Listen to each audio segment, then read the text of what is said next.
ते आता चालू झालं. नमस्ते. नमस्कार. आपण या सिक्युरिटी क्षेत्रामध्ये किती वर्षापासून काम करताय?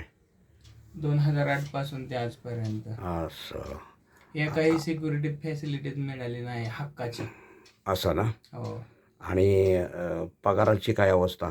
खाजगी क्षेत्रामध्ये पगार वेळेवर होतात का? अजिबात नाही. असं ना.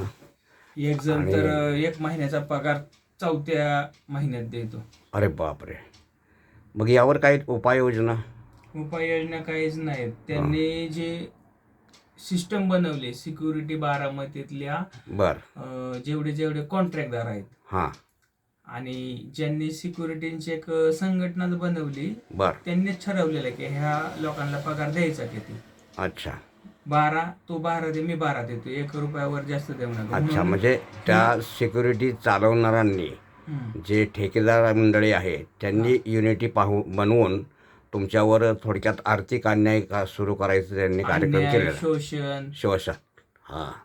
म्हणजे आणि कष्ट करून योग्य मोबदला मिळत नाही. कष्ट करून जगायचं सोडून गुन्हेगार होऊन जगता कसं येईल असं ह्या प्रवृत्तीची ही लोक आहेत आणि त्यांनी गुन्हेगार बनावं आणि आमचं चांगलं हवं असं ह्यांच्या डोक्यात ह्याची मानसिकता असते.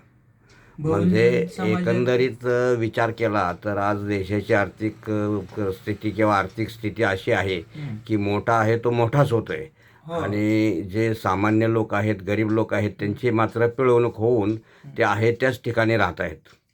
तर यावर काय पर्याय होऊन निघू शकतो का असं वाटतं का तुम्हाला? आपल्या भारतामध्ये 0% लोक श्रीमंत आहेत आणि 100% लोक गरीब आहेत. अच्छा. हां. म्हणजे 0% असं म्हणता येणार नाही.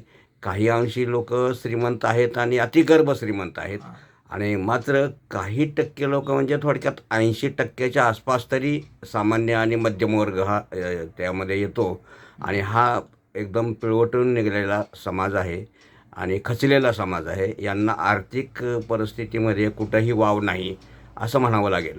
बरोबर आहे? हां. मग आता तुमचं शिक्षण काय झालंय? शिक्षण ग्रॅज्युएट आहे. अरे बापरे. ग्रॅज्युएट असूनही तुम्हाला सिक्युरिटीचं काम करावं लागतंय आणि त्यातही समाधान नाही. आणि नोकऱ्या मिळत नाहीत. का मिळत नाहीत? तर नोकऱ्या आहेत, जागा आहेत. एखाद्या कामगाराचा पैसा हा पगार आणि त्याचे रिटायरमेंट पर्यंत बॅलन्स शिल्लक ठेवावा लागतो आणि ह्यांचा बॅलन्स शिल्लक ठेवला तर हे जे शासक बनलेले आहेत ह्या लोकांना त्यांचे पैसे वापरता येत नाहीत. म्हणून यांनी कॉन्ट्रॅक्ट पद्धत काढली. कॉन्ट्रॅक्ट पद्धत काढली की त्यांना ते कमिशन मिळतं, सुपरवायझरला मिळतं, सीओला मिळतं. ह्या मंत्र्यापासून ते ह्या सुपरवायझर पर्यंत पुढे कामगार इथपर्यंत त्यांचं मलिदा गँगमध्येही सामील आहे. त्यांचं कमिशन चालू असतं. बरं, मला एक असं म्हणायचं आहे की या कॉन्ट्रॅक्ट पद्धतीमध्ये किंवा ठेकेदार पद्धतीमध्ये भ्रष्टाचार खूप बोकाळलेला आहे आणि भ्रष्टाचार करण्याकरिता वाव मिळावा म्हणूनच जबाबदार आहे. ऐका ना, वाव मिळावा म्हणूनच हे केलेलं आहे का असं मला वाटतंय. हो, 100%. बरं, ठीक आहे. आपण पुढच्या भागात काही आणखीन बोलू. नमस्कार. नमस्कार.